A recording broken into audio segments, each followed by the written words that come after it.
रामकृष्ण हरी. नमस्कार मित्रांनो, बघा आज मी तुम्हाला आहे ना अकाली पांढरे झालेले केस काळे करणारा एकदम एक जबरदस्त असा फॉर्म्युला सांगतोय. तर व्हिडिओ संपूर्ण बघायचंय. अगदी छोटा व्हिडिओ आहे.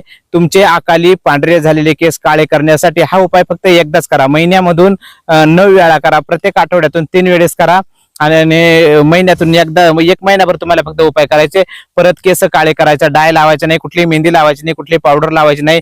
इतका जबरदस्त रिझल्ट आहे, इतका जबरदस्त याचा उपाय आहे. हा उपाय तुम्ही करून बघा. इथे मी तुम्हाला बघा लिहून पण दाखवत आहे. तर तुम्हाला ह्या वस्तू पाहिजेत. कोणकोणत्या वस्तू पाहिजे तुम्हाला? मेहंदीची पावडर 20 ग्रॅम घ्यायचे तुम्हाला, कॉफी पावडर 3 ग्रॅम घ्यायचे, दही 25 ग्रॅम घ्यायचे, लिंबाचा रस घ्यायचे, कात घ्यायचे, ब्रह्मी चूर्ण घ्यायचे, आवळा चूर्ण घ्यायचा आहे. बघा एवढ्या वनस्पती घेऊन लिंबाच्या रसामध्ये पाण्यामध्ये चांगल्या मिक्स करून डोक्याला लावायचे आहे ते. आणि डोक्याला लावल्याच्या नंतर 2 तासांनी पाण्याने धुवून टाकायचं आहे. पाण्याने धुवून टाकल्याच्या नंतर तसेच राहून द्यायचं आहे. असा उपाय तुम्ही केल्याच्या नंतर एकदाच डाय करा. अकाली झालेले पांढरे केस काळे होऊन जातील. पुन्हा तुम्हाला डाय करण्याची गरज नाही.